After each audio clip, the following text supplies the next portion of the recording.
When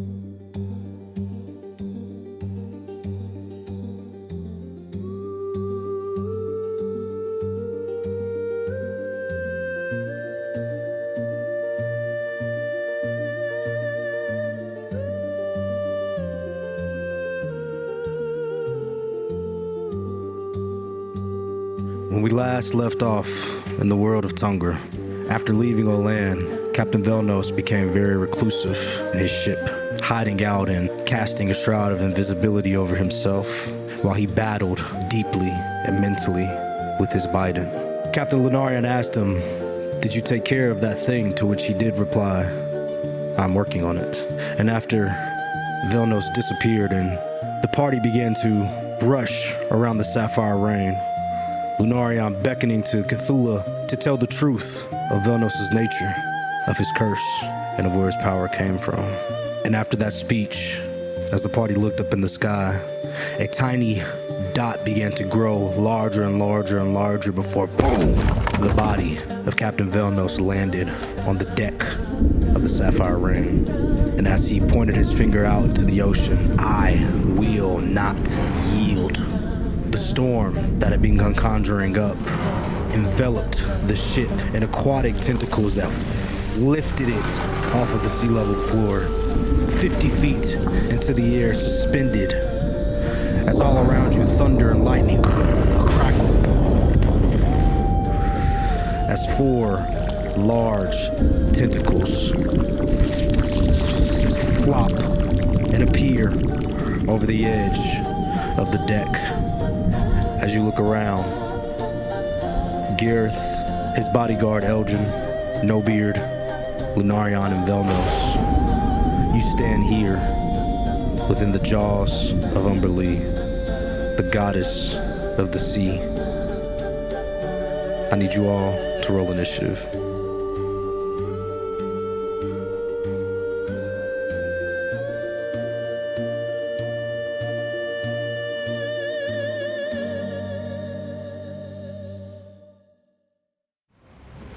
As you guys watch as over the front of the ship, a large aquatic woman appears with hair of seaweed, wielding what appears to be a giant aquatic trident in her hand. As she looks out, she says,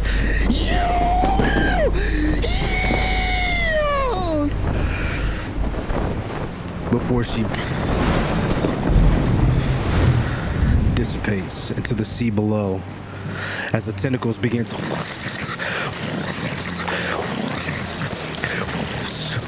rip upon the deck. Nobeard Gog, you're at the top of initiative order. What would you like to do? Velnos, quickly. What is this thing's weaknesses? Weaknesses? What do you mean weaknesses? You should know this thing. I cannot die here. I need to know what to do. She's God. I do not know what weaknesses she may have. This is not our first fight, but I can't say the first time was a bit of a fight. I was left bloodied and bruised on the shores of Nicodramus. Thank you. You are most unhelpful as a god. If you are afraid, go below deck with the rest of the crew. Phoenix Rangers, do not get scared, Velnos. No worries, no beard. For now, let's just aim at the tentacles. Indeed, as our god walks closer to one of the tentacles, well, as close as he can get to, yeah, there we go. Yeah, just like that. I'm going to do a shocking grasp. So I'm going to roll attack for that. That's a 24 to hit. 24 does hit. Damage is 12. As you reach out with your shocking grasp, you what does it look like when you grasp the tentacle? Give me a visual here. What are you doing? So it's like I want to do like a palm. He's going to do a palm strike with like lightning energy like coming out of each one of his fingers as it wraps around like one of the tentacles and shocks it. Okay. As you reach out and you do a like palm strike on the tentacle, the aquatic tentacle, as you watch as pieces of the water begin to vaporize from the electric energy as you do 12 points of damage. No evidence of any sort of weakness here.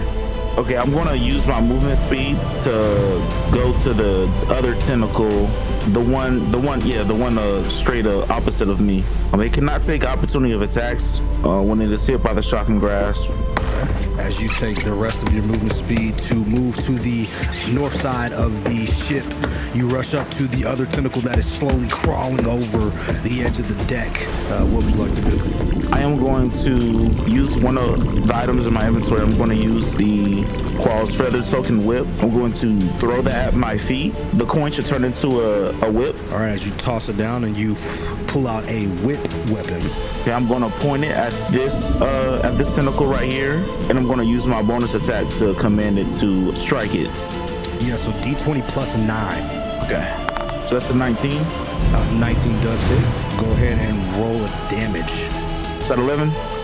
Yes, as you lash out your whip, striking the tentacle, giving it a taste of its own medicine in a way, as you strike it with 11 points of force damage as it's briefly kind of knocked back before starting to make its way back up the deck of the ship. Lunarion, it is your turn. No beard, excellent damage. I'm gonna send some help your way as I summon my spiritual weapon close to No Beard Gog, right to the right of him, close enough to where I could strike with my spiritual weapon. Velnos, how do you fight? Originally, I thought that you would strike with your trident or your bident or what have you, but I don't see it on you. I'm assuming you lost it in your tussle against Umberlee. Yes, that's why she is pissed off now. I've rejected it. I've tossed it back into the sea. I've done what you said. We will reject her, and we will defeat her without it. I have my daggers and my spells. Your spells, excellent. I will spells as well, but in this case, I want to get up close. I've never attacked a tentacle up close before, as I walk close to the tentacle that Gog struck before. So I want to strike now with Duke Ungi's lance, as I tell Velnos. Pay attention closely. Sir Gareth, you as well. Pay attention closely. This is how you strike true. As I roll to hit, the first roll is a 27. 27 hits. Second roll is a 17. Okay, 17 also hits. Go ahead, roll damage for both. All right, I'm rolling damage for the first one. That's 15 points of damage, and I roll damage for the second one. That is 14 points of damage, 29 points of damage. Okay, as you reach out at this shocking, this tentacle that is like electrocuted, it's kind of like screaming, wriggling, trying to make its way over the side as you slash it with Duke Ungi's lance. How do you want to do this? Oh, it's not nearly as hard as I thought it would be. Perhaps I need to do more reading. As I strike forward the first time, and then I pull out, and then I slice diagonally to sort of cut it in half in a way. All right, as you slice it, the tentacle wriggles back to the bottom of the ship. So for my spiritual weapon, I want to use my mind to kind of tell it to strike at the tentacle in front of No Beard Gog. I'm going to roll to hit. All right, that's a 20 to hit, not a natty. Hits. All right, I'm going to roll damage. That's going to be 12 points of damage. All right, as your spiritual weapon sort of goes into like the side of Gog as he's landing these strikes with his whip, your spiritual weapon follows up quickly with its own slashes. And what is your spiritual weapon here? My spiritual weapon is a trident. Not to be funny, Velnos, but I kind of wish to wield your trident for a bit. But instead, I'll use this. You don't wish to wield this burden. As he calls back out to you, as you strike at the northern tentacle with your spiritual weapon. Anything else that you'd like to do? I will rest. Okay. At the end of your turn, Umberlee is going to use her first legendary action as she appears from the front of the ship. Oh, there you are. As she looks out above the deck, having her tentacle cut up into pieces and sent back into the depths. Her first strike is going to be to use the tentacle near No Beard Gog to strike him. So that is going to be a 16 to hit. Miss. As she slams down the tentacle on the deck of the ship, you sort of hold out your, you dodge out of the way as the water splashes on the deck, turning into a pool of water on the floorboards before it reforms back into a tentacle and sticks back up, preparing for another slam. It is now Gareth's turn. as he is going to say, Captain, what should I do? Umberlee, I thought you meant to hit us here, not to take us swimming. Gareth, I don't know how much fighting experience you have. So instead of going alone to the lone tentacle over there, do get close to Nobi and Gog, as he may be able to protect you and strike true to that tentacle so you can get rid of it. Alrighty. As Gareth is going to rush to the top, he's going to say, Captain, I will strike true! Strike true. He's going to swing with his blade. That is a 14 to hit, and that does miss as he goes and he tries to swing his sword before he like spins in a whirlwind and like stops with his sword pointing at the tentacle. He says, did I get it? Let's hope you live long enough to swing again. You'll get another chance, I pray. As you guys hear members of the Sapphire Rain working beneath the deck, Captain Velnos says, the rain is ready! We will not falter! As Velnos is going to take his first turn, and he will, seeing that you guys have those tentacles taken care of, and Umberlee has revealed herself, he is going to immediately take an Eldritch Blast at her, sitting 2 strikes.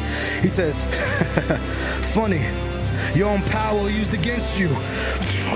Because he fires out 2 blasts. 22 to hit and 27 to hit, both strikes.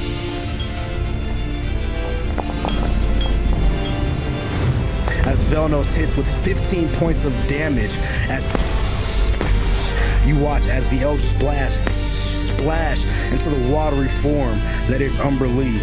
Before she looks at him, she does not seem to be fazed by these attacks at all. As he says, you will not taunt us!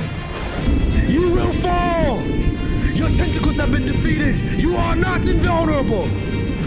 With his bonus action, he is going to cast his Hexblade's Curse on the tentacle to the south, giving him a +4 to his attack and damage rolls. And he will end his turn there. And as he does, Umberlee is going to use her second legendary action. Seeing as that first tentacle strike was not significant, she is going to lash that tentacle as it whips up into the air. It's going to swing out, and it's going to attempt to grab you, Nobeard. Give me a dexterity saving throw, please.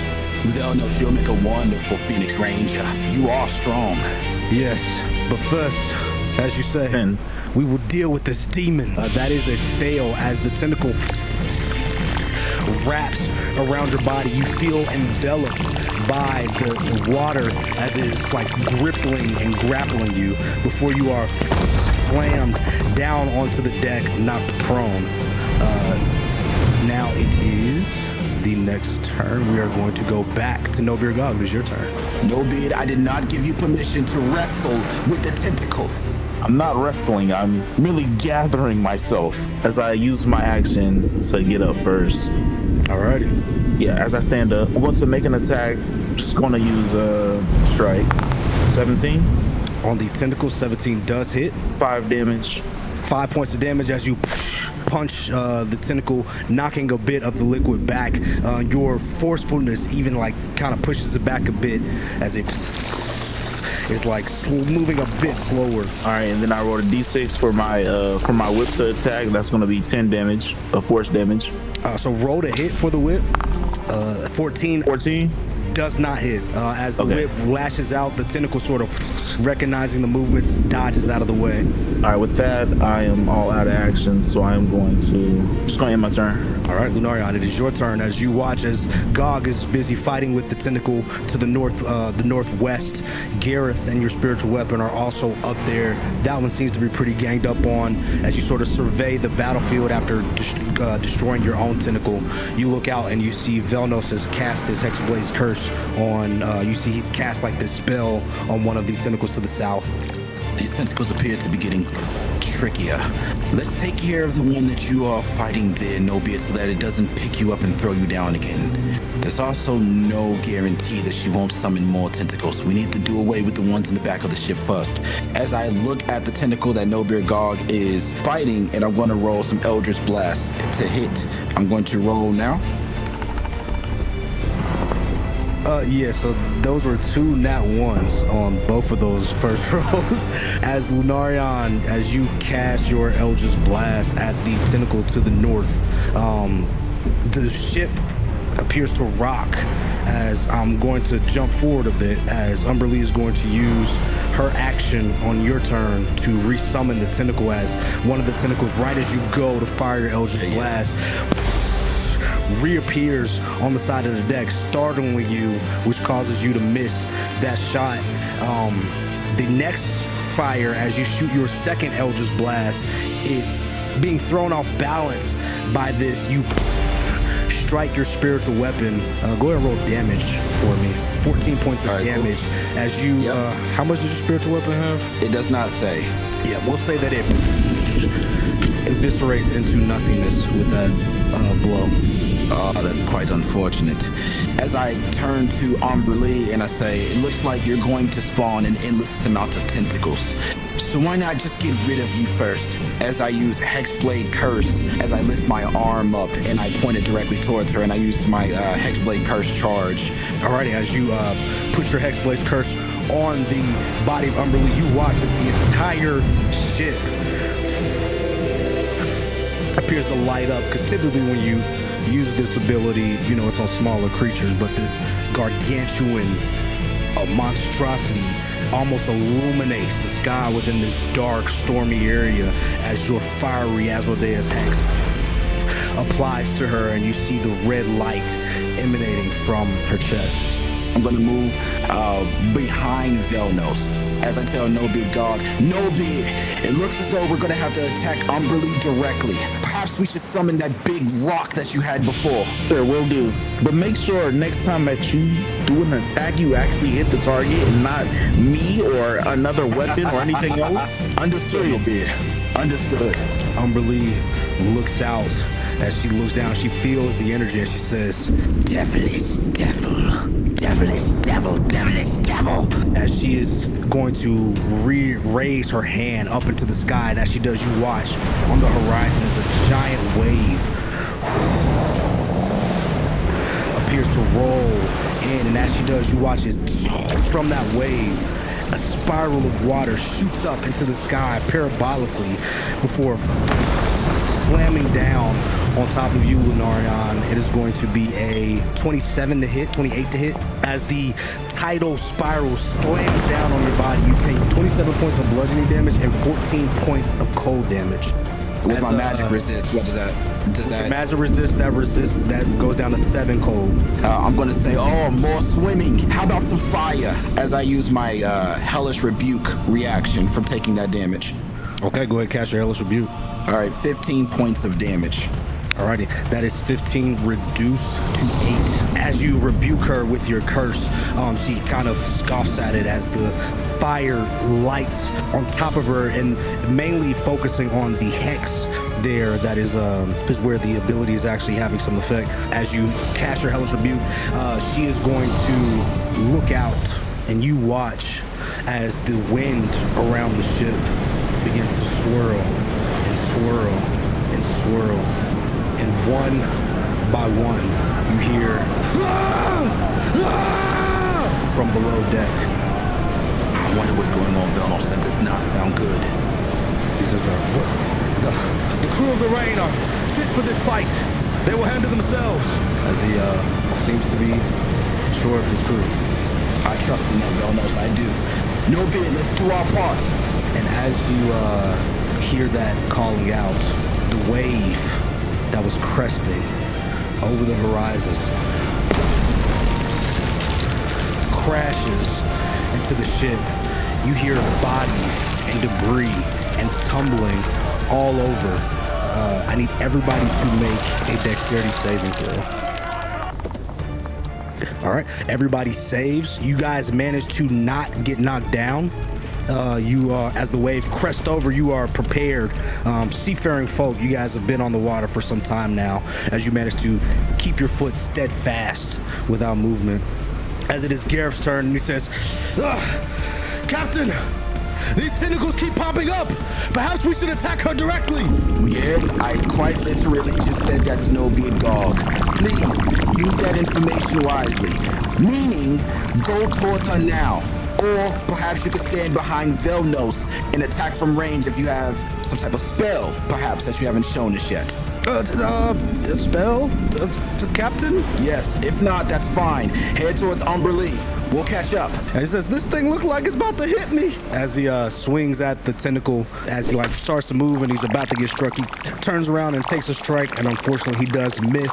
He's going to use his bonus action to say, Elric, save me! Elric says, Gareth, what are you doing? This is not your fight, foolish prince, god damn it. And he starts stomping up towards Gareth. Velnos looks back, watching as you've fired out these blasts, hearing the calls, and as the wave crests over, he is going to look down at the tentacle to the south, and he's going to say, well, best take care of you first.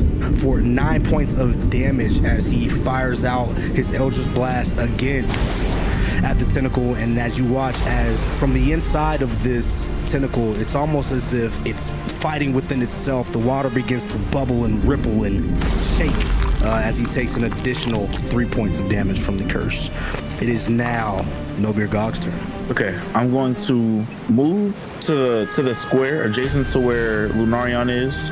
As you start to move down the stairs, so you kind of pass by Sir Elric as he's running up. The tentacle lashes out at you. That's going to be a 23 to hit. That does hit. Can I use my reaction? Lunarion, I don't think I've told you this, but I will not die here. All right, as you take 4 points of bludgeoning damage, as the tentacle whips out at you, you turn around and you kick it backwards. As you kick, one of the aquatic suction cups latches onto your leg and rips off a tiny piece of stone, and you take 4 points of bludgeoning damage as you manage to get down to Lunarion. Sorry, you want to get here. Yeah, like adjacent. You know where he is to that, symmetrical to the way he is to that box. All right, so I am going to use my ring to summon the stone wall. All right, where are you placing it? I'm going to place it sideways to kind of like it's yeah. As Velnos gets shifted to the south. Velnos, I'm sorry. Some of your ship is going to have to go. My ship! Yeah, hopefully you guys have spells to fix this.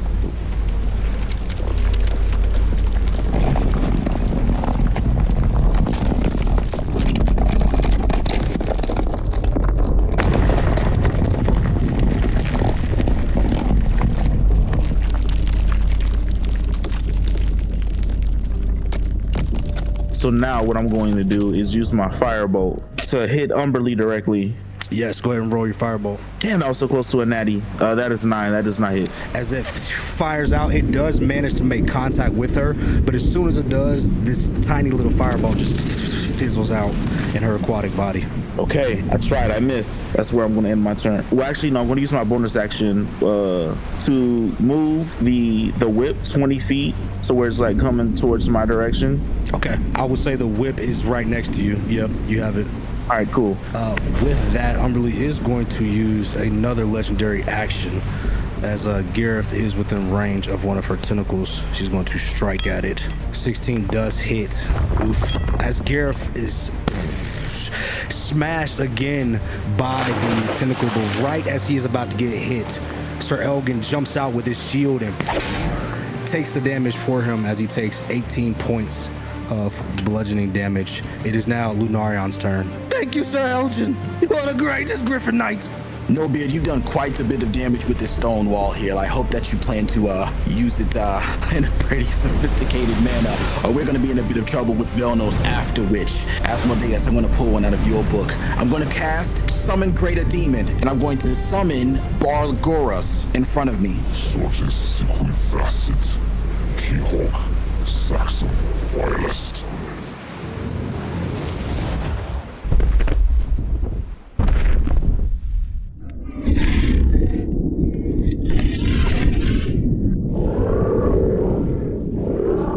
As this demonic creature appears out of this dark summoning circle, as Lunarion starts to speak in forbidden tongue, as emerging out of it you see 2 large fists, and then it bursts through as it beats on its chest, and it turns to you and awaits its command. Balgora, I'm going to summon another weapon to aid you. As I lift my hand and a great sword rises from underneath him, like right next to Velnos. Balgora, I wish for you to go up to that woman up there, that fish, and destroy it. Eliminate her. As he looks at you, and then it gets ready to move. We'll say it goes, I think it goes on your turn, so you can command it here. Yeah, I can command it here. So I just commanded it to go up there, straight up to her and use his multi-attack. That's going to be a 9. Yep. And then the second one, I want to be a slam. The Balgora slams. The creature must succeed on a DC 15 Constitution saving throw or take 33 or 6d10 damage. Do you want to roll that? That is a 29. Okay, so you take half the damage on a success. So we're going to go ahead and roll the 6d10. Do you want to roll it in the app there? Yes, I will roll it here. It's a 6d10. 29 reduced to 14. 15 as he, the Balgura.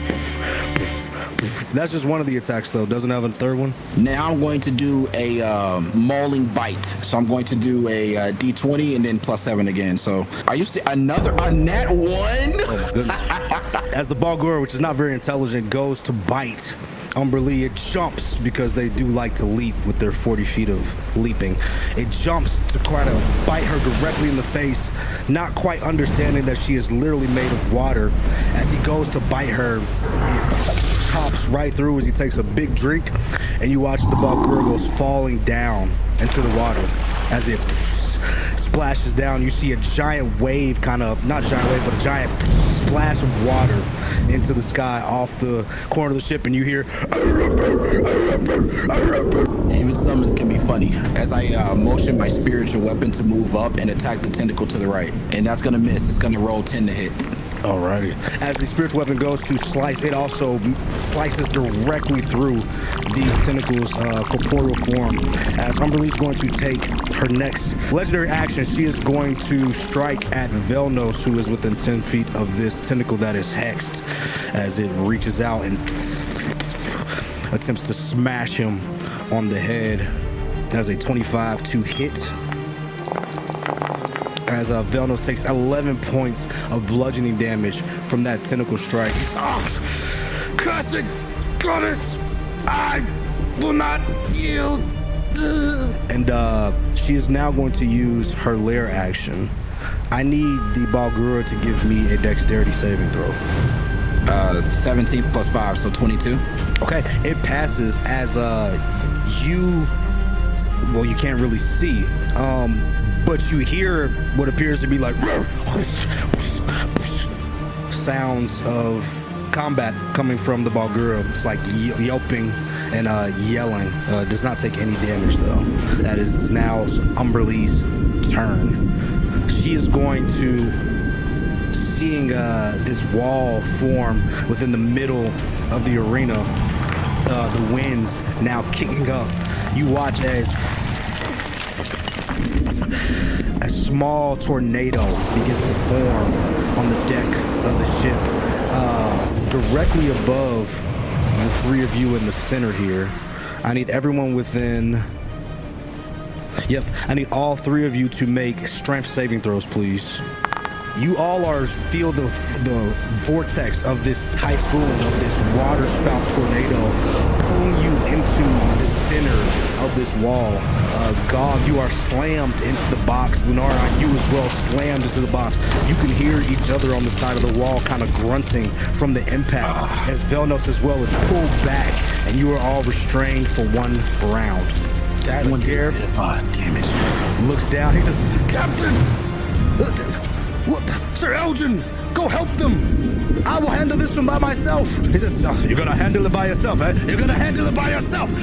Sir Elgin, come help me. Sir Elgin, go help them. How about Sir Elgin does what the fuck he wants? How about Sir Elgin helps us kill Umberlee, or we all die?" Sir Elgin? What, Gareth? Never seen you quite so angry. This is dangerous. As he starts to stomp down using his bonus action, he's going to assist Gog and pull you out of the... attempt to pull you out of the typhoon. That is a 15, so he does manage to pull you out. Gog, you are no longer restrained, so you will get your turn, as Gareth is going to make his attack on this tentacle. And he once again swings around in a whirlpool, like Link, and he cannot connect. As you hear below the deck, as the ship begins to rumble and you feel the ground beneath you, the deck beneath you crumbling, as the boat takes 1 siege point of damage with this 50 points of damage to the integrity of the vessel, as the crew beneath the rain start to call out, "Captain, she's breaching the hull! Well, don't let her! We will handle this quickly! Make sure we stay afloat!" As Velnos calls out, he's going to quickly rush up towards the he's actually not. He does not have his weapon. He is going to, once more, he's going to fire out 2 Eldritch Blast at the tentacle here. As he does 10 points of damage to the tentacle below him. He says, "This is taking much longer than I imagined." As he is going to activate his action surge, and he is going to try again. As you watch as he flexes his body, he whips out 2 daggers and he goes to toss them at the tentacle, and those are both terrible rolls as they go flying directly through the body of the tentacle. He is unfortunately not able to make contact, as it is No-Beer Gog's turn again. Thank you. I appreciate it. I'm going to now pull out my stone, my summoning stone, and summon the Earth Elemental. All right, what does it look like when you summon it this time? With the stone, the summoning stone, I'm going to touch the wall, and then I'm going to pull back. And as I'm pulling back, the Earth Elemental is forming out of the wall. Nice, as it slowly makes its way, and it grunts a little bit. It looks at you. You guys have been in a lot of fights together, as he sort of gives you a little bit of a smile.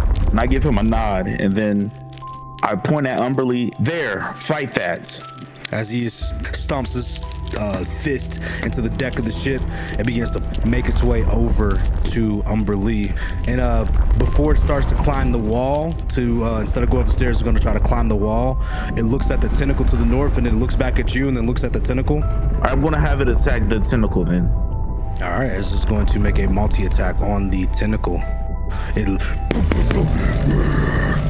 Sorry, that 15 does not hit, but is that a natural 20? That is a natural 20, as it smashes into the tentacle, obliterating it into nothing as you watch as the Earth Elemental kind of cocks its fist back before smashing into the body of the tentacle, as the tentacle evaporates into water and oysters and liquid nothingness.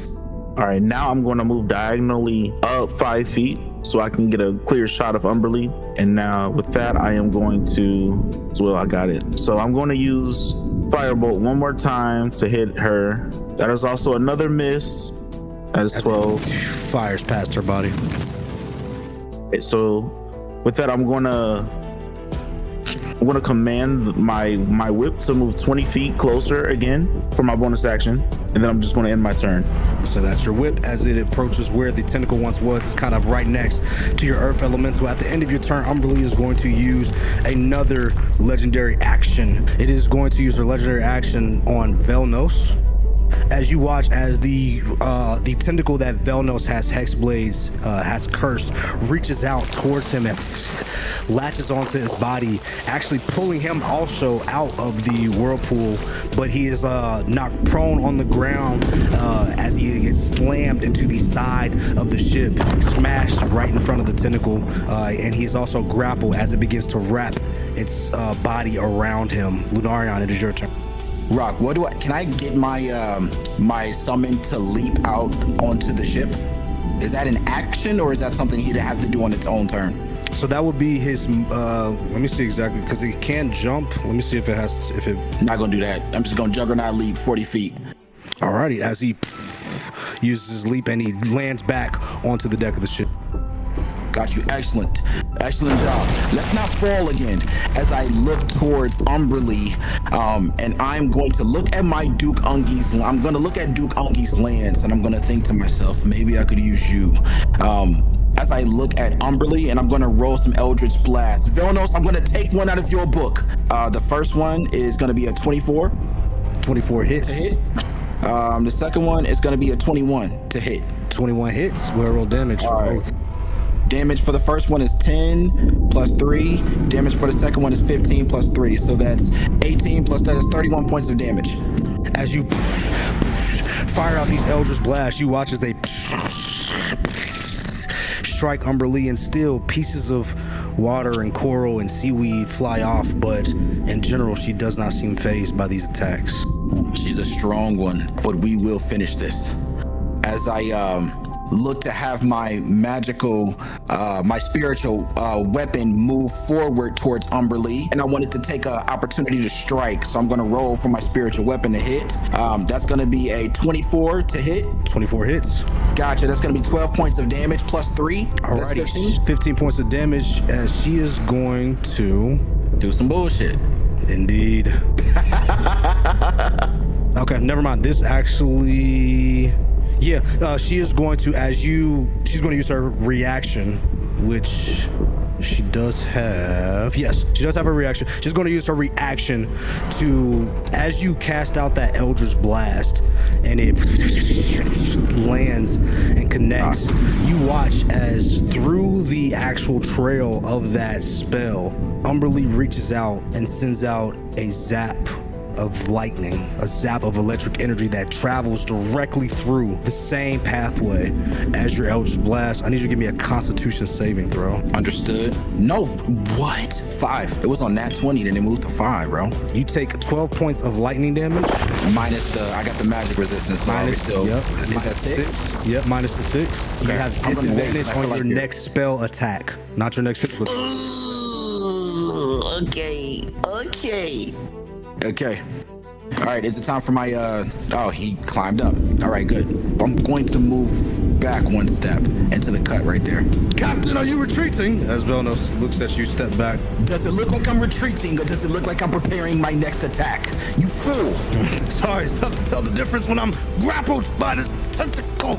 As he is calling out for assistance in his own little way, as Umberlee is going to take her turn, seeing that Velnos is grappled and being the one that she is after, she fires out this ability at the Lunarion.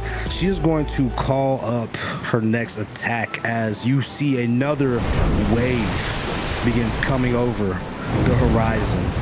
Let's go. Everybody on the deck to make a strength saving throw. 19. 19 passes. That fails. I need one for the Balgura. I'll do the Earth Elemental. 16 plus 4, 20. Okay. Nobir Gog and your Earth Elemental, unfortunately, you guys are the only ones that fails as this wave comes cresting over. Something maybe about the rocks in y'all socks, but as it crashes over the deck, you both are smashed with, yes, you both are smashed, sorry, with 13 points. I thought it said 29 for a second. I'm like, oh, you both are smashed with 13 points of cold damage, and then you are both pushed back 30 feet down the ship deck. So that would throw you into the stairs behind you, and it's going to send your Earth Elemental back 30 feet. And with that, she is going to end her turn. It is now Sir Gareth's turn. Watching Gog get slammed back, Eric is going to go down, and he's once again going to use his action to pick Gog up from his prone position, as Sir Gareth is going to strike at the tentacle. Strike true, Sir Gareth. I will strike as true as I can. I promise. And he hits! This is your opportunity, Gareth. For 10 points of slashing damage, Gareth slices off the top half of the tentacle right before it starts to reform. It is slowly reforming. It says, Captain, I'm gonna do it! I'm gonna do it! Show me, Gareth. The elemental gets slammed into, well, I guess that box is, so yeah, it gets thrown all the way back right next to you, God, because you and the earth elemental are kind of laying next to each other as it looks over to you and like shrugs its shoulders. Like, I don't know what just happened. And then as that happens, Sir Elric comes and he lifts you up to pick you up. As the crew below deck, in combat with their own demons, again you feel as the ship is taking damage from underneath. You hear the crew calling out, Captain! How's it going up there? We're handling it! We are handling it! So Velnos is going to attempt to get out of his restraints, and he rolls a 0 as he is whisked overboard. Velnos! Damn it. No beard, is your turn. Okay, so I'm back up. Yes, as Elgin walks over, he says, get up, champion of Westweld. I'm up now. Thank you for your assistance.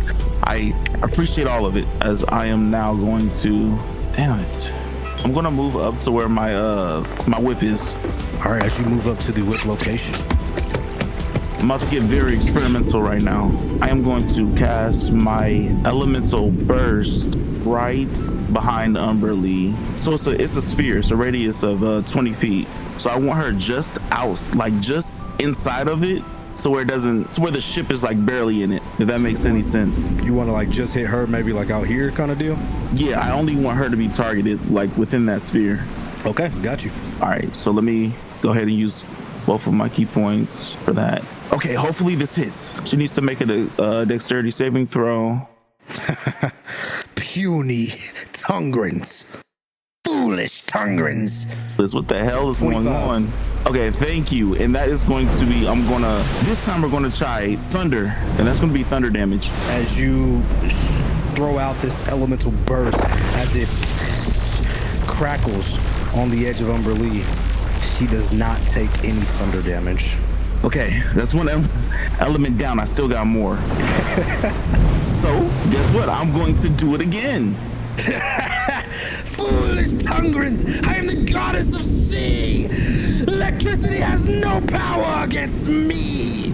As she is, she's already, she's already used a reaction. Go ahead. So this time I'm gonna do it again. I'm going to use cold damage. No, Let's try cold. no then. bid. Do not use your cold damage. I hear you. Try something else. Poison, for instance. I don't have that. I have acid. Then try acid. I'm going to try acid.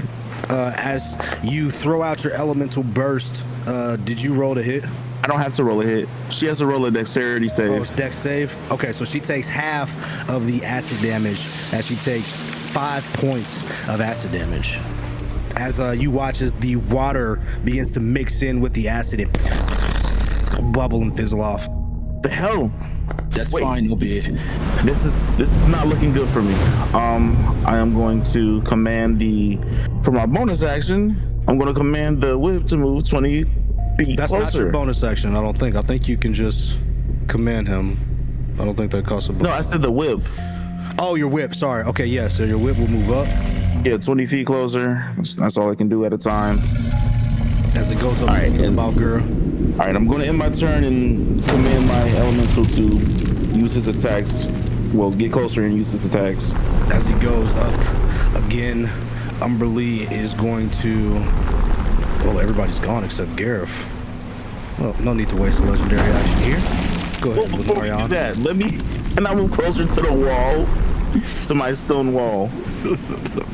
Yep, go ahead. There we go. All right. All right. You said it's Lunarion's turn? Yes, sir. As Lunarion lifts both hands, and with his right hand he wields his spiritual weapon as he urges it to attack. I'm going to roll to attack with it. That's going to... Oh, man. I'm opening up everything in the book, ain't I? That's going to be a 26 to hit. Is that crit? Almost. That is not a crit. And that's 7 points of damage. Plus 3, that's 10 points of damage.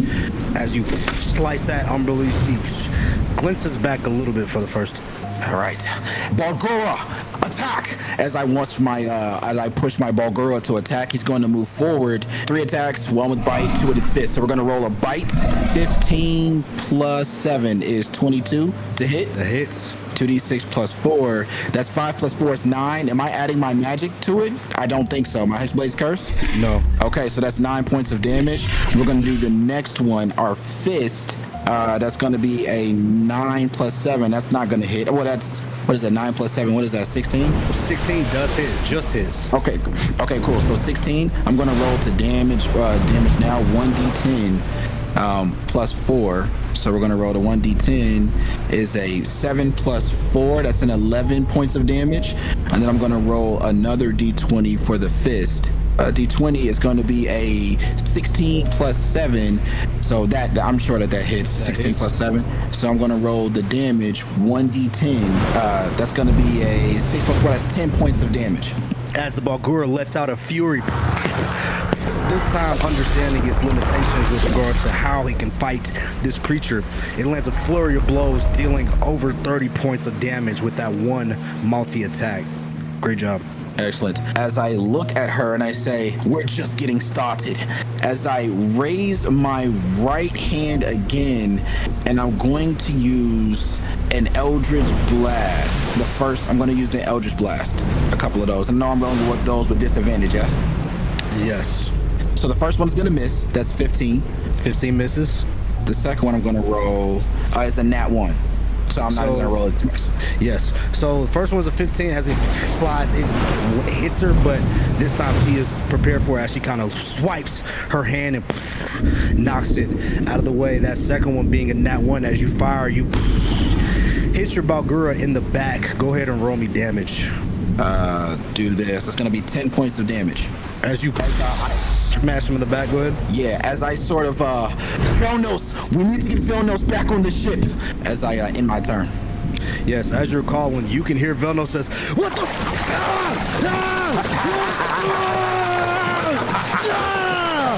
As he appears to be getting attacked from something within this lair of Umberlee. At the end of your turn, she is going to use her next legendary action that she was holding to do something very, very fun. She is going to, well, actually, no, it's her turn as well. So yeah, she's going to skip out her legendary action here. On her turn, she is going to reach out, and you watch as this tentacle reforms to the northeast, and she ends her turn. With that, Gareth is going to say, I got it! I got it! You're going down, foul beast! And he rolls another 3 and misses. The crew of the Sapphire Rain are fighting beneath the deck as they're calling out to Captain Velnos. They do manage to stave off that next attack as Velnos is going to attempt to free himself as you once again hear him as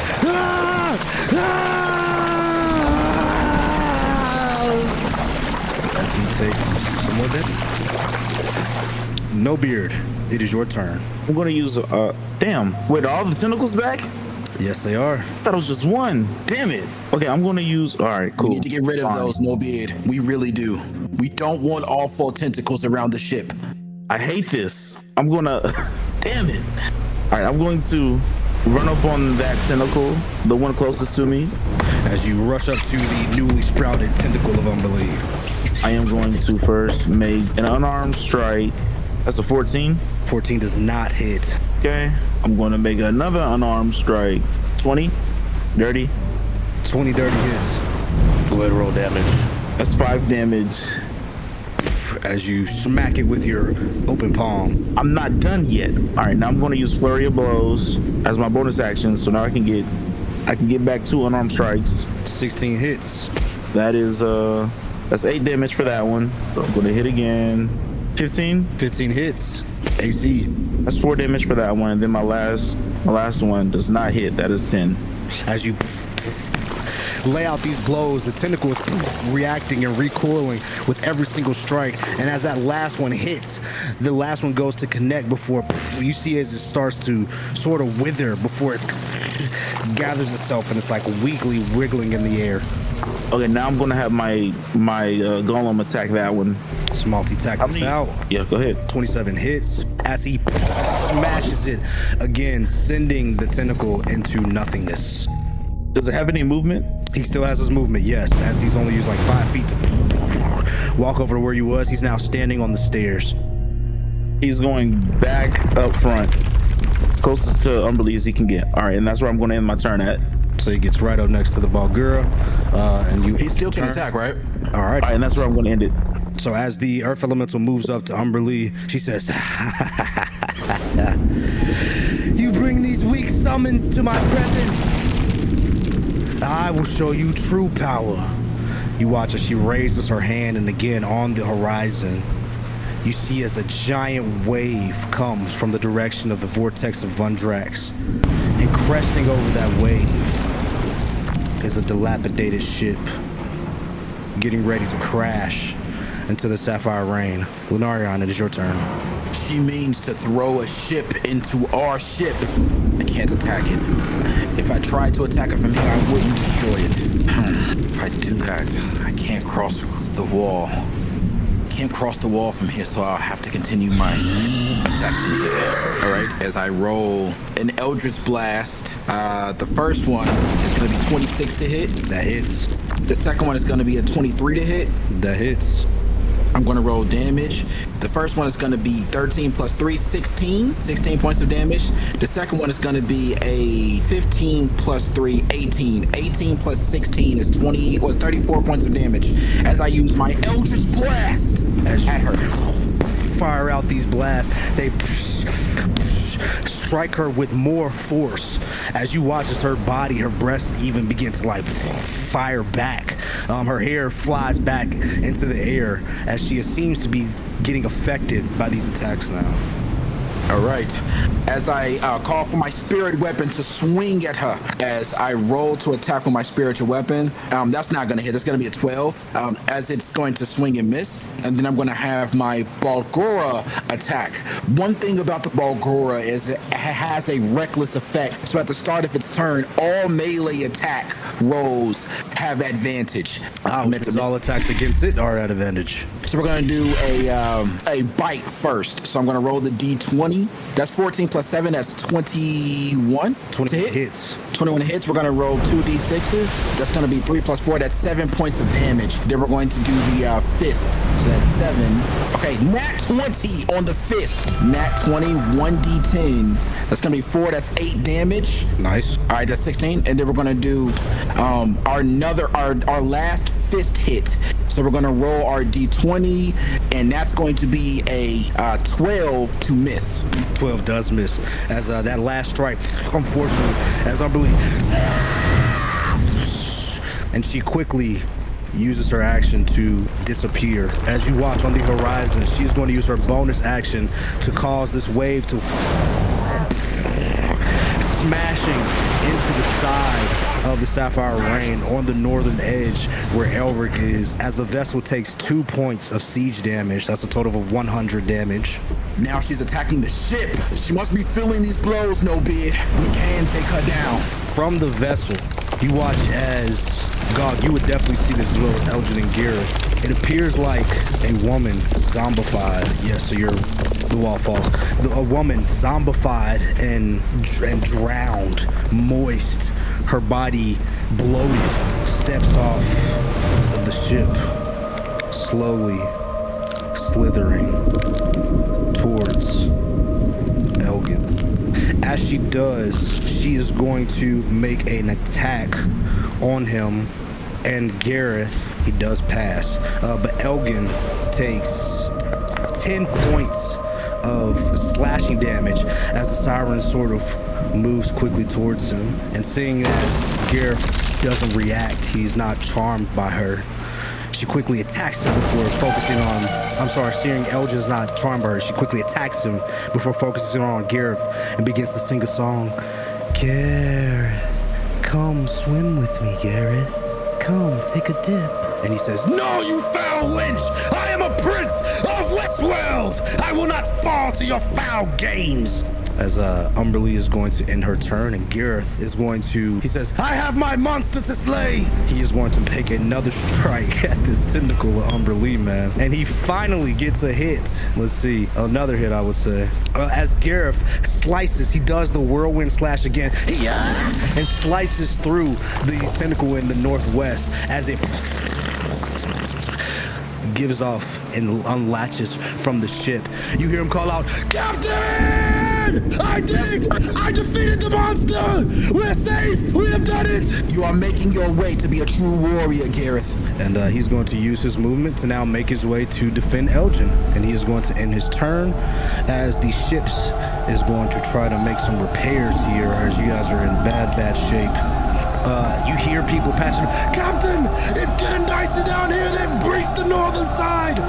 as things are getting a bit dicey underneath the deck, as Velnos is going to attempt to once more get out of his situation.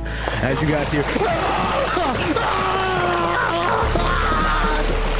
as he takes more damage. He is lucky he can breathe underwater, I will tell you that much, as it is now Gog's turn. Gog, Yes, Captain.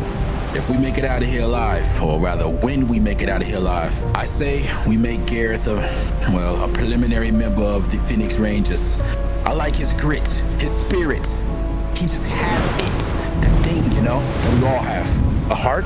I don't know. I'm not worried about that right now, Captain. I'm sorry. Oh, are you afraid? No bit? Afraid of what? Of losing to a fucking fish, no bid. That's not the thing I'm afraid of. It's what happens after that. As God was going to use his movement to run up on Umberlee. So your earth elemental moves out the way. As you move to where she great. was, and as you get up there, she is no longer there. In fact, the water where she was appears to be rippling. And as you look down, give me a perception check. Damn, I was so close to a natty again. That is it's a whatever it is, it's hell low. You're unable to make out anything arcanic, but you do see that off the front of the ship, down below, 50 feet down, there appears to be a magical aura, hue that is glowing, where Umberlee appeared to disappear. Captain, there's something down here. That must be where she is, but I'm not going down there. Velnos is the only person who could possibly help right there. I'm going to actually step away from the ship. In the meantime, let's take out these tentacles, just in case. Oh yeah, let me fight the rest of the tentacles. The closest one to me. Okay, yeah, you can get down there. I'm going to use something that I can use in my trait, which is elemental attunement. So I'm going to expend one focus point to use that, and I can use any elemental energy that I want to. In this case, I'm going to try acid again. So I'm going to attune myself with acid. This lasts for 10 minutes. And while I do this, all my melee attacks have a range of 10 feet now. Alrighty, very nice. So what I'm going to do is my bread and butter. Let's get it doing. Let's get it going, baby. Unarmed strike. That is that's a miss. That's a 13. All right, I'm going to use my other action. Another unarmed strike. That's 16. 16 hits. 7 damage. Actually going to use my bonus action to bring my whip 20 feet closer to me. Well, yeah, it's 20 feet forward, going to the direction where the tentacle is. Okay, it gets right up on the tentacle within range. Do you just want it at the 10 feet range? If it's within 10 feet, I can have it attack. So I want it to attack. All right, go roll attack. Oh, hell no, that's a 10. Yeah, that is an 11. That unfortunately does not hit the tentacle. Yeah. Still got your earth elemental. We're going to have him move up to the tentacle and attack it. 16 to hit, does 12 points of damage as it smashes the tentacle, sending it into nothingness. Okay, and we're going to end our turns. All right, at the end of your turn, she's going to use another legendary action. From the front of the ship, you watch as raising high above the deck, the coral tip bident, the one that Velnos calls Aaron, raises into the sky, sheathed and surging in sea foam. As it rises higher and higher and higher, it slowly tilts on its axis and faces the ship, and around it, water begins to coalesce into a form of what appears to be a giant spear. As Umberlee appears from underneath it, as she grasps it within her hand before chucking it down onto the deck. I need everybody to make a dexterity saving throw. 21. 21 passes. 21. Give me one for the Balgura. That is 13. Gareth and Elgrim both pass, as the Balgura and the Drowned One take 16 points of cold damage. Everyone else takes 8. Lunarion, you take 4. And the Drowned One and the Balgura are both knocked prone as well. She's starting to get a bit trickier. Lunarion, it is now your turn, as she raises the spear of Aaron again before whisking it back into her hand, and you watch as the water forms around it again. So you wish to attack with that thing again. Fine. Balgora, get up. You are doing well, and I appreciate your might, as it uses an action to get itself back up from being prone. Yes, sir. Gotcha. I'll attack with my spirit weapon once more. That's going to be a 21 to hit. We're going to roll damage. That's going to be 6 plus 5, 11 plus 3, 14 points of damage. As Umberlee is knocked back, you see as water splurts off of her body as it appears like her stomach is like, there's like a line that opens up between her stomach as it opens up, and you see a giant maw of water open up a gigantic mouth at the front of the ship. This is getting quite annoying. Let me walk 30 forward as Lunarion uses his Eldritch Blast as he prepares to roll to hit. That first one's going to be a 20 to hit, dirty. Hits. That's going to be 13 points of damage, 10 plus 3. And then I'm going to roll to hit again. That's going to be a nat 1. As you fire off that nat 1, this one's going to hit the earth elemental as he's the first person in your line of sight. Go ahead and roll damage. Norion, we talked about this. Yeah, I know.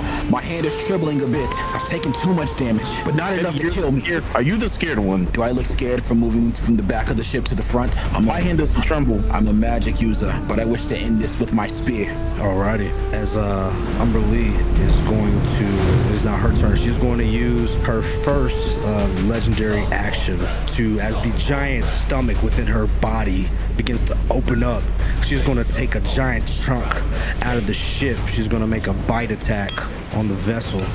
As a 4, as she crunches down, but in this state, she is unable to inflict any significant damage. As she does, the Balgura goes, smashes her right on one of the, like right above on the upper jaw, kind of pressing her back from that. On her turn, she is going to use her action to, once again, you watch as another wave comes cresting over before she turns it into this tidal spiral as she slams it down on the Balgura in front of her.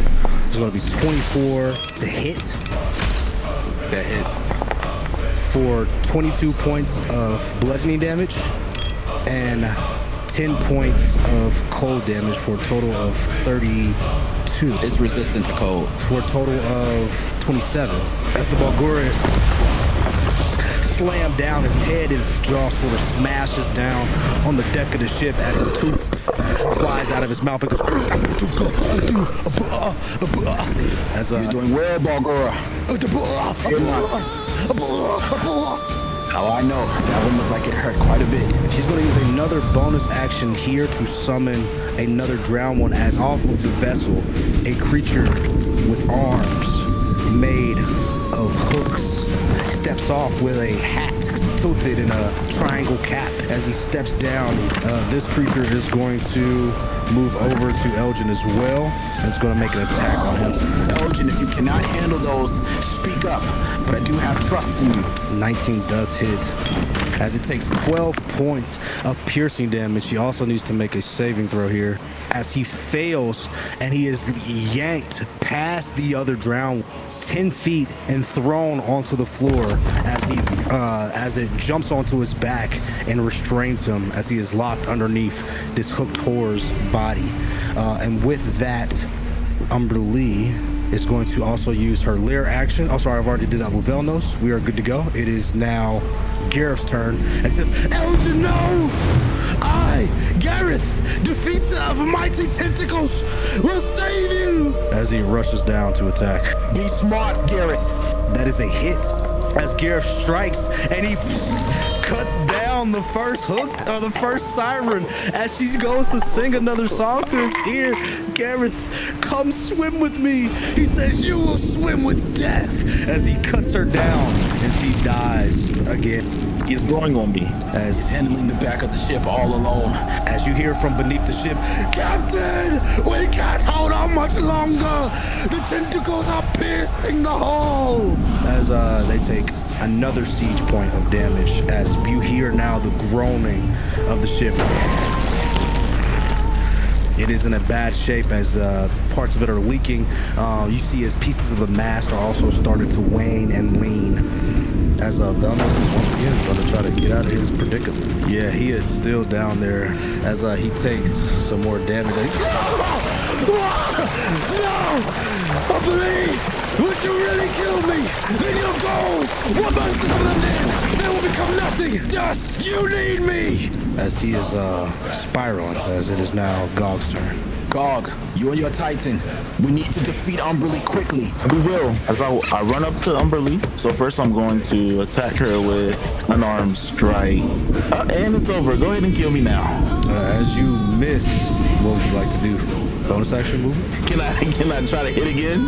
You cannot. You have another attack with your action. Hey, I'm going to get cooked anyway, so I might as well. That's an 8. That's a miss.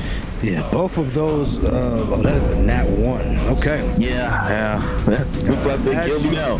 Go to send out a strike at Umberlee. As you go to strike at Umberlee, Gog, you actually slip on some water that is on the front of the deck, and you fall prone. Her next attack against you will have advantage.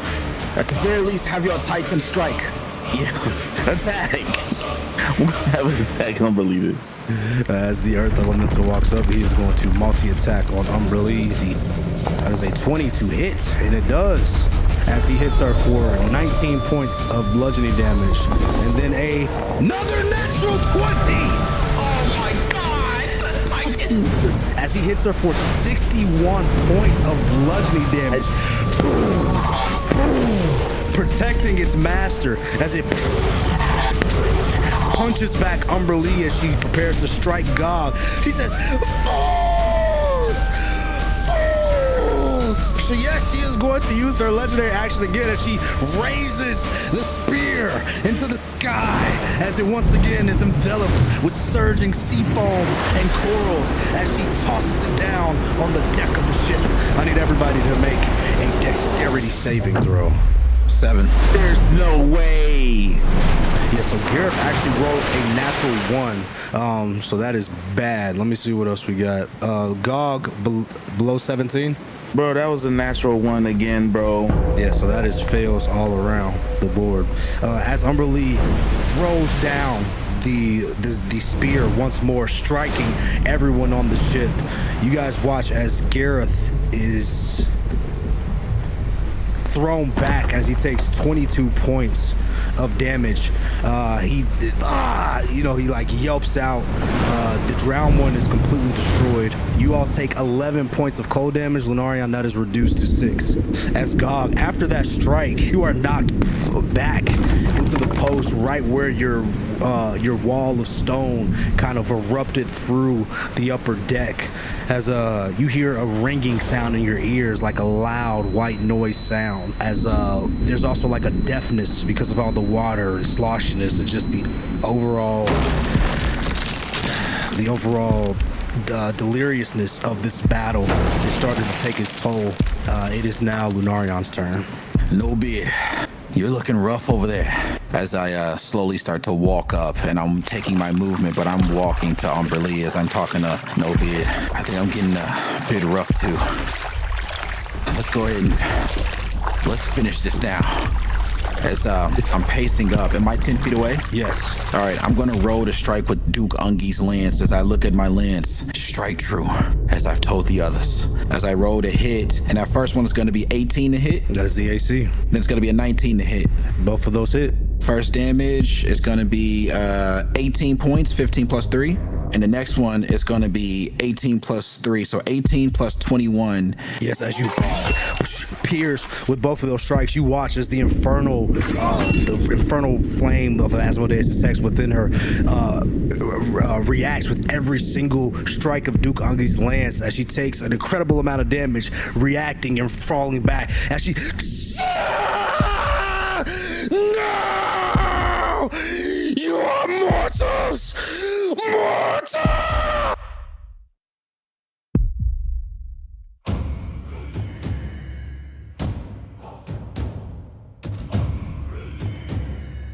Lunarion is kind of out of breath.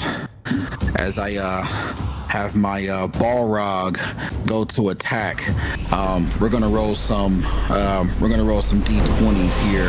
First one, a 19 to hit. 19 hits. We're gonna do a fist, so we're gonna roll another D20. That's gonna be an 18 to hit. That hit. And then the last D20, and that one's gonna be a 21 to hit. And she says, no, I will have what is mine. You cannot defeat me. I'm gonna use my spirit weapon to attack, and that's gonna be a 15 hit, so that one's gonna miss. She's going to use her legendary action she's going to raise one of the deceased drowned ones and move it 30 feet towards her position as she summons it right next to Gog. On her turn, her action, she is going to say, get back! As once more you watch as a giant wave comes flying, not out of the sea, but this time literally out of her body, as from the maws within her belly, she sprints out this surge of water. I need everybody to make a strength save on this upper deck here. All right, 15. I barely missed it. 13. God, you are pushed back as you take 14 points of cold damage, and you are knocked unconscious as you are thrown off the upper deck of the ship, landing onto the middle. No bid. Oh, you will pay. You will pay. With her bonus action, she is going to summon another drowned one. As it does, it's going to move right up to Elgin, and it is just going to attack him. And as it does, it just slowly kind of belly bumps him and does no damage. He says, back up, you foul creature. You smell terrible. Gareth is going to take his turn, seeing that bloated one pop up. He says, another foolish devil. As he's going to walk up to it, he's going to make another attack. That hits. Gareth's doing his job as he smacks it for 2 points of damage. Underneath the ship, the crew members are hard at their own battle here against time itself, as they're attempting to keep the vessel afloat, and they manage to maintain some level of protection on this run. As Velnos, this is your moment, my boy. As you guys hear, Umberlee! Release me! I will give in! I will give in! You cannot do this without me! I know what you need! as he is suffering at this time. No beer Gog. This is your death save, sir. It's a 3. That is one fail. Lunarion, it is your turn as you watch as Umberlee has blasted Gog with this blast of water, sending him over the edge. And as you look over, you see he's laying unconscious next to the rubble of the box that was in the center of the ship. You see Gareth and Elgin in combat with a bloated drowned one that appears like it can rupture at any moment. In front of you are the earth elemental has now gone on its own. We have to roll some wisdom saves to see what that wants to do. What would you like to do? You summon the worst of the Phoenix Rangers. Balgora, kill her. As I have my Balgora roll some attacks. How do you want to do this? Umberlee, you may have downed a few of my men, and my men are my responsibility. But I need you to know this, as you perish, that you may have been a god where you're from, but you are merely a fish in an ocean of chaos here in Tungra. I order my Balgora to crush her. So as the Balgura starts to make its way towards Umberlee, she reaches her spear back and she swings at it, making a giant sweeping attack across the deck of the ship. As it braces its hands, it catches the spear and you see it kind of struggling with it before it rips the spear out of Umberlee's hands as she No!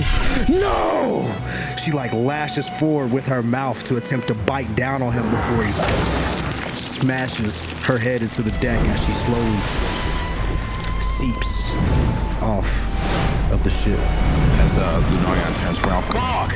As he runs towards Gog, he uses As soon as her body reaches the seafloor, a giant explosion of water splashes off the edge of the vessel. And as it does, it launches 100 feet into the sky, almost as if a nuclear weapon was dropped right in front of the ship. And as the water begins to fall back into place, it doesn't just fall back into place. as in the sky you watch, the air begins to swirl and spin as the water begins to pull the ship to the left towards the vortex of Vundrax. And as you look off the deck of the ship to the right, you see as the water begins to spin in on itself and swirl and swirl and swirl and swirl until a giant whirlpool forms on the inside of the vessel with the Sapphire Rain caught inside. As you look down into the center, you see the mouth of the maw of Umberlee chomping,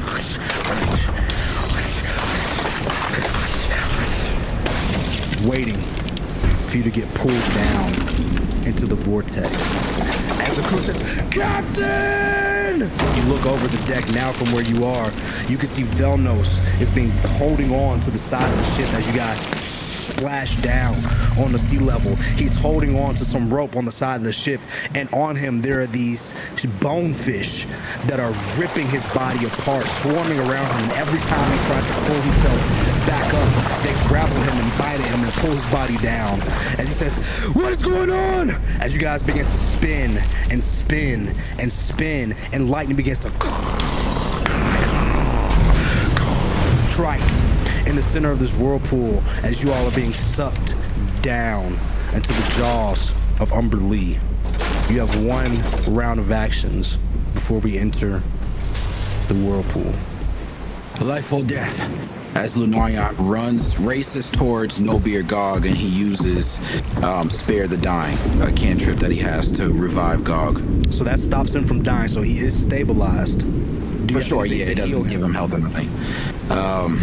No, I have nothing to heal him with. Pat Gog on his back, and I say, we're going down, buddy. But we're going down together this time. Bargora, come! Cover us! And I call my spear weapon closer as well. As you hear Velnos call over, someone help me! Get me off of these things! I'm sorry, Velnos. It looks like we're all going down together. I did my best. We all did. But perhaps nothing is enough for a mortal to kill a god. Fortunately, he finally rolls high enough to gather himself and pull himself back to the ship. I need you to make a perception check. As Velnos gets to the top of the ship, and he says, she is not defeated. The oath is not fulfilled. She will take us all down. And what does she mean, Velnos? We've done as much damage as we could do, and now she's in this state. I don't even know how we could attack her like this. As you both glance down, and you see the Biden on the deck of the ship. As you look, Velnos, with that 15, you see his eyes almost go bloodshot, focused. Go ahead, give me an insight check. As he starts to make his way slowly towards the Biden. 18. He looks like he's ready to do what needs to be done.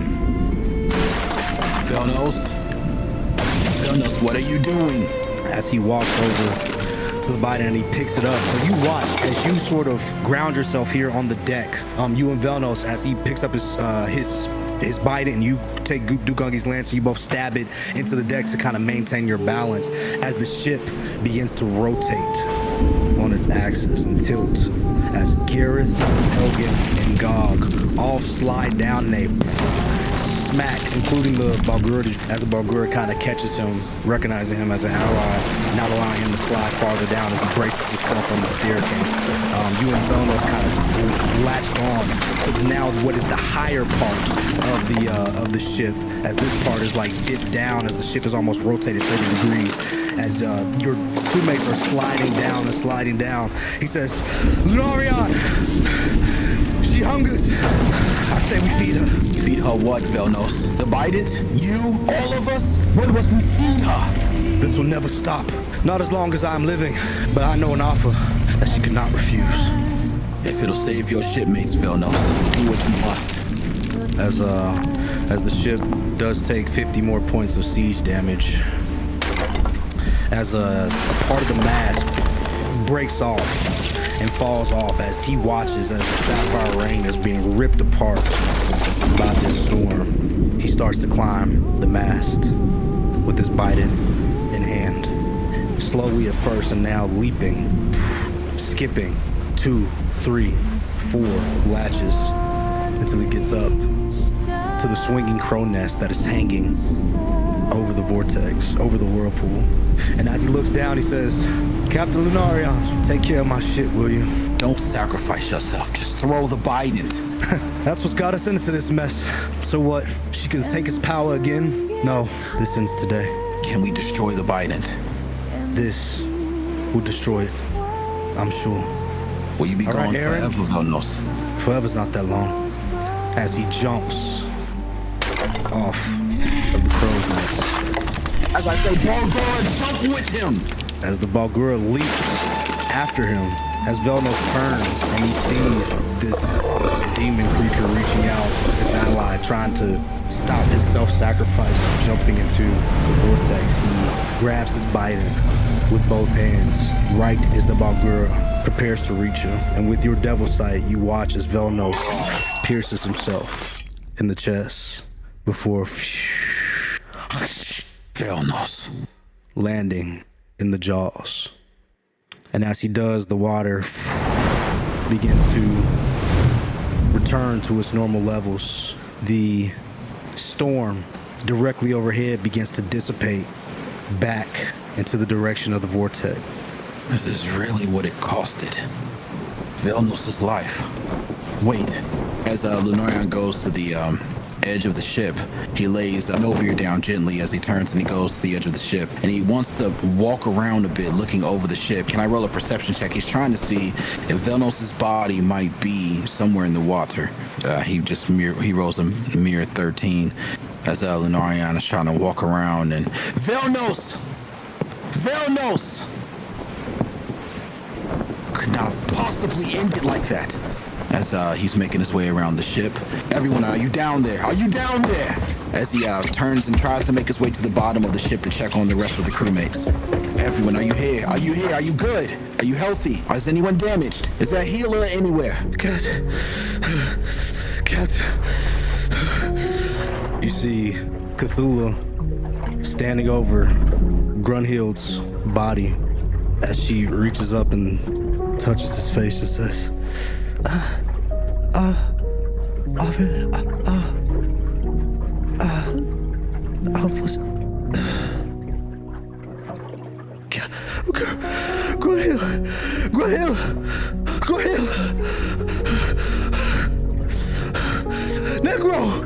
Necro, get a healing potion. Someone help, please. As you see Cthulhu holding Grunhild's lifeless body as on this floor, members of the Sapphire Rain are scrambling, casting spells of mending, taking hammer to the walls to prevent the seeping water. You see Nimra,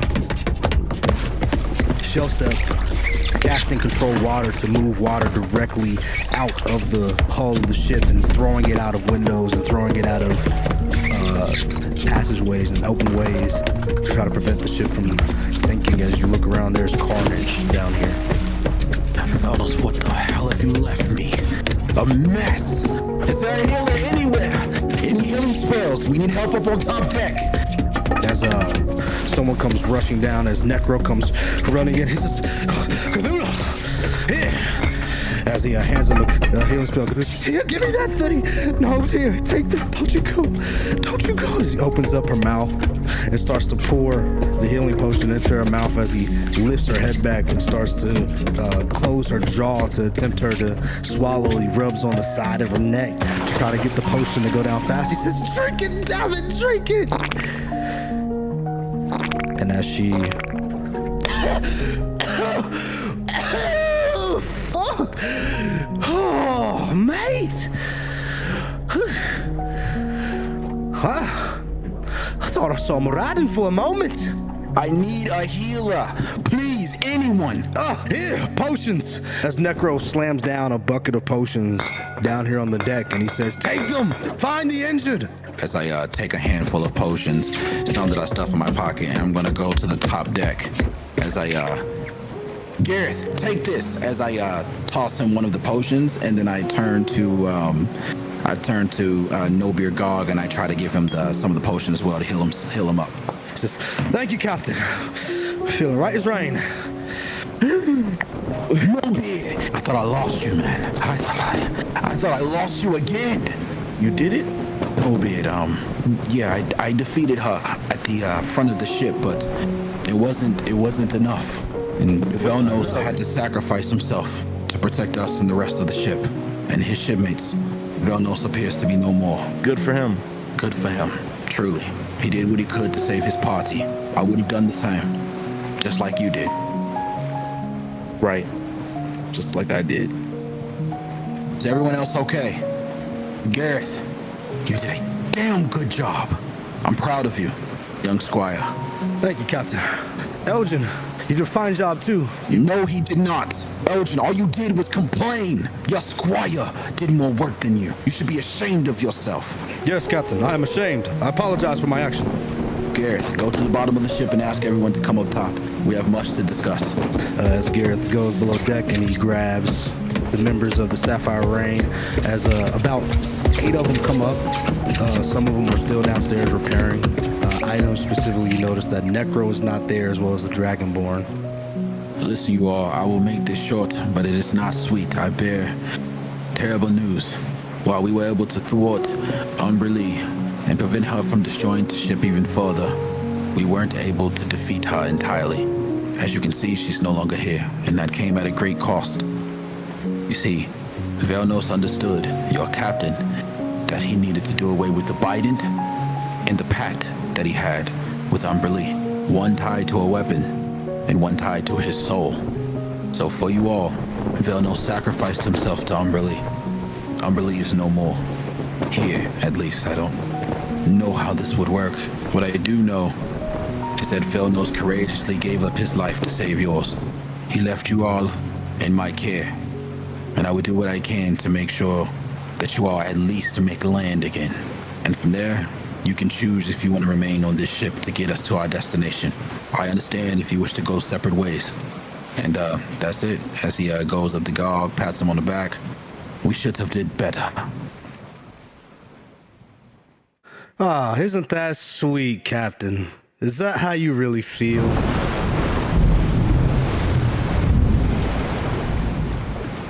Who said that? As on the side of the ship, from where the vortex and the whirlpool formed, a spiral of water shoots up on the side of the vessel. As it says, Captain Velnos, at your service. And within his hand, the once Bident, cursed, and marked with the dark energy of Aaron and Umberlee, has been reformed into his true form, the trident of the Forlorn. And he says, yeah, heard everything you said about me there. Got a little bit of water in your ears, mate. Velnos, how did you get out of there? I watched you jump into Umberlee's jaws. It turns out the pack's no use to her if I'm dead. So, looks like I get to have my cake and eat it too. Where's Umberlee? Oh, she's here. As he looks at his new trident. But I have a feeling she'll be much more cooperative moving forward. How does that work exactly, Velnos? You must explain everything to your party now. They risked their lives for you. You owe them the truth. Well, turns out Umberlee wasn't so bad after all. This chaos, whatever it was that brought us here from the plane of water, it corrupted both her and I. And the truth is, my father, I believe he's made a pact. And this trial was to help me to understand who I need to become in order to defeat him when that time comes. But I would like to introduce you all to Erin. This is the true goddess of water. As water sprouts begin to form into the body of a woman. But this woman, not coarse and evil like Umberlee, beautiful and shining, a deep blue with seafoam hair and curls going down her head. We freed her. You said what? We did our jobs, Gog. We did our job. Now, I know I said take care of my crew, but If I may, Captain, I believe I can get us to our destination a bit faster now, as you watch us, despite the damage to the rain, the holes in the hull, the tears in the sails, as Velnos glides over and places himself at the wheel. He lifts up the trident, and you watch as a tidal wave forms underneath the Sapphire Rain, and then begins carrying you off to Leandar at breakneck speed. Listen, Velnos. If you ever do anything like this again, I will kill you. Oh, Gog. No, don't laugh at me. I will kill you. I will be the one to kill you. I almost went back because of you. Back? What do you mean back? Next time anything like this happens again, you will die by my hands. I don't care about anyone else. I will personally kill you, and I'll send you. I don't care about any god you serve. I don't care about any of this. If you ever put me in this type of danger again, you will die. Velnos reaches out to put his left hand on your shoulder. He smacks it away. Don't touch me. Okay, I understand. You don't understand. He doesn't need to understand, no beard. He can't understand. And maybe he shouldn't understand, no beard. But that's why we have a party, so that if this kind of danger were to come about again, we could have each other's backs. That said, Velnos, I kept my promise, and I wish to make a new one. You have no allegiances to anyone or anything other than the Sapphire Rain and your men and women here. Join the Phoenix Rangers party. You see what I stand for, and my party stands for the same, one another. You want him to join? Of course I do. Do you know why, no beard? It doesn't matter. This happened because of him. He put us in this type of danger. No. He knew this would happen. No, beard, I did. I put us in this kind of danger. It's my fault. It's not your fault. It can't be your fault. It is my fault, no beard. I knew about this from the beginning. I knew that he was supposed to feed people to his trident, and I told him not to. He had previously been doing that. This could have all been prevented had I not approached him and antagonized him. Had I not put a glimmer of hope inside of him that he could do away with his devil. He didn't have to make the choice to stand against this devil, no beard, but he did. That's what led us to this development. So technically, no beard, it's partially my fault. For the sake of my freedom, I don't need you to make these mistakes anymore. Captain Prince Gareth here, if I could just speak up for a moment, I think we all got along quite well. I slayed my first monster, and I would love to be a member of the Phoenix Rangers. You are already a squire of the Phoenix Rangers, Gareth. From the moment you sliced through that tentacle, the decision was made. People like this, Gog, we need to be around more people like this. And trust me, my entire family is down there, no beard. I get it. Maybe not one for one. Perhaps I don't feel your pain exactly as you do, but you know why I'm here, and that's to protect you. I would have gone the distance to find you, the whole party and I. So you keep your apprehensions, but for a man to face his devil, even in the end, when it could have cost him his life to protect his party, that's someone I want to keep around for a mighty long time. Look, I get it. In all due respect, I don't give a damn about his devil. There's only one devil that I care about. And that's fine, no bit. We'll cross that road when we get there as well. I'm starting to learn a bit about what makes a party what it is. Thought that it was all about strength, but perhaps Amnes was on to something. Maybe it is about the heart. There's something to that, you know. I couldn't possibly handle my mountains alone, and you taught me that. On our path to save Arrow, it's just dark alone. In the path that we're treading, my future is even more bleak than it was when we first met. But with the party, perhaps things don't have to be so bleak. So what do you say, Velnos?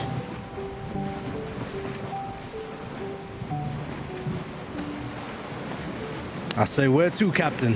Hey? What do we say, Sapphire Rain? That's what Cthulhu says. Aye, Captain. Aye, Captain. Where to, Captain? Where to, Captain? To Leandar. As you all begin to make your way to Leandar, under the sail of the Sapphire Rain, passing through smaller archipelagos such as the Thousand Isles, you coast down the ways past the Ember Set, and with Velnos' new abilities, this trip comes at breakneck speed and without worry of survival as you continue to make your way.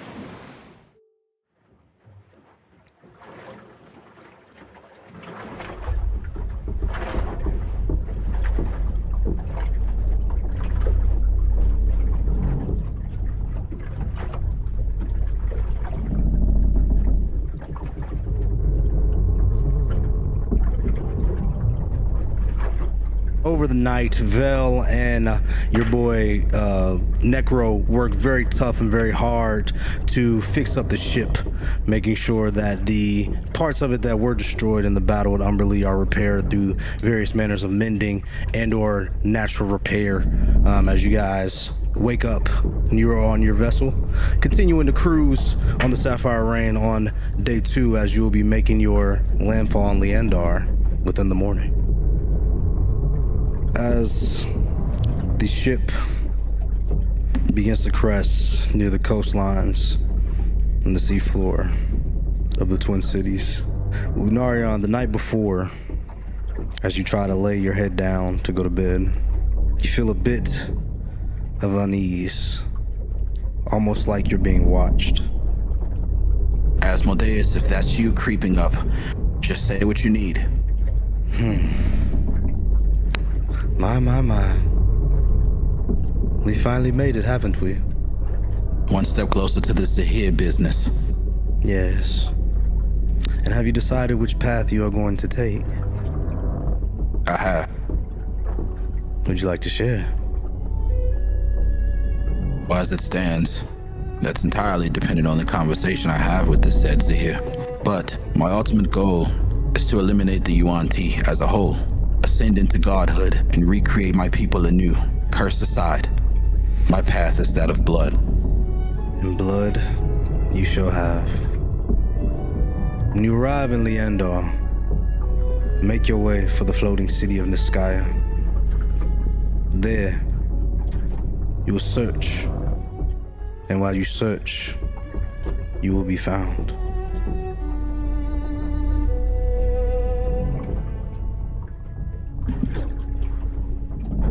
Understood.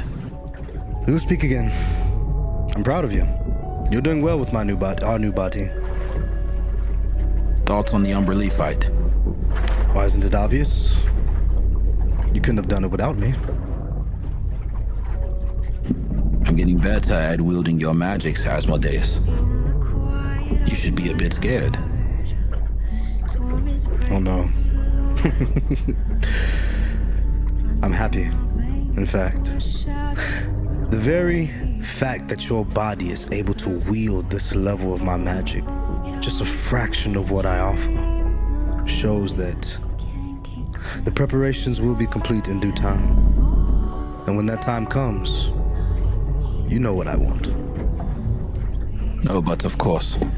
Who knows, Asmodeus? Perhaps I kill myself in the process. Oh. But we wouldn't want that. Now that I know your hand, and you know mine, perhaps from this partnership I can gain a few more of your powers. Perhaps you give me a bit of a boost while I'm here. I have a suspicion that what's to come may be even greater than what I faced in the past. There are rumors that one of your old mentors may be found somewhere within the city. Seek him out, and you will receive that which you ask. One last request, Asmodeus. My abomination form. Allow me to wield it with full autonomy at all times. No more games. No more you will kill my friends. No more of that. I wield it when I need. It'll give me an edge. Perhaps next time I'll send a god to your domain for you to feast on. And you shall have it. But as you see an infernal contract appear before you, let's put it in writing first. And what exactly am I signing to? Sending you a god? Yes, you can use this power, but in exchange, I'll acquire the head of a god. And let's say a time limit of, No time limits, Asmodeus. I don't have time to even find a god. How about this? I've been sending you people before, so you know that I'm good for it. Sending people your direction puts me in greater harm, because I must get close. But in your form, in the abomination form, I have the physicality to end the fight there and send them down to you without risking my life as much. So it helps me in that regard. And if I'm fighting a god, I'm sure you don't want me to die in the process if I'm to send that head to you. So let's make it fair. I'm not a god yet, Asmodeus. You can't place those kinds of expectations on me just yet. And you still have the reins. You still have all the cards. You still have my family. You still have my wife. I don't have anything. I'm requesting this one. Are you that prideful? fine. No time limit. Sign. As he erases that from the contract and the paper pushes towards you. As Lunarion signs it, the head of a god it shall be. We have a deal. Bye-bye for now, Lunarion. I will tell Hala that you do miss her. Oh, was that? What was her name again? I forget. Anyway, ta-ta. Ta-ta. As he goes down and leaves you with that Gog. You hear a knocking on your private door. The door's not open. Leave. Knocks again. I meant what I said. Leave. Gog, it's me, Velnos. I know who it is. Can we talk for a moment? Talk. I'm sorry if you feel like I should have done something different. At the time, I rejected her, Gog, for the first time. Cast Aaron into the sea. My bident, that is. But the screams, the yells, she invaded my mind. I could not rest. I could not think. And so I locked myself away in my room until Captain Lunarion gave me the courage to fight back. And so, Gog, I dove into the sea and I confronted her. And she cast me back out into that deck where you found me. But if I had known that she would go through those lengths to destroy everything, Gog, I thank you for defending me, but I did ask you to go beneath. I knew what I needed to do. And not to blame you, because I accept that I should have been more upfront with my pact. But surely one that runs in circles with the Phoenix Rangers can understand that deals with devils can be useful if those devils are brought to heel. If you knew what you should have done, then you should have done it alone. Then after you got control of your weapon, then maybe you could come to us. But because you couldn't control your weapon, I nearly died and my weapon nearly got destroyed. I cannot go back. Back to your plane? I hear the Earth plane is very nice, Gog. The mountains, vistas, caves. Velnos, I'm not here to small talk. I do not want to small talk with you. If that is all you have to say, then leave. I just want to make amends. Should have been honest from the start. Have you ever had great power that maybe went out of control and you were unable to do anything about it? All the time. Then maybe one day you'll be able to forgive me. No. Now leave. As he steps over to Captain Lunarion's room and he knocks on the door. Captain, are you awake? Yes, Velnos. Is that you? Yes. Can I come How's in? it going, Velnos? Yeah, of course. He comes in and finds a seat. Captain, we should be making landfall in Leondar shortly. But I wanted to first thank you for, helping me solve my little problem. I'm a man of few promises, but I understood that one. We have something similar in that, I told you. I was in a bit of a similar predicament and kind of still am, but I'm glad that we could help. Glad that we could do something right for the sake of it just being right for once. I also wanted to let you know, Captain, that the Sapphire Rain is yours, and we are happy to be members of the Phoenix Rangers. But I have to ask you, because there's one thing, Captain, that I've tried talking to Gog, and what is he so afraid of? He says going back.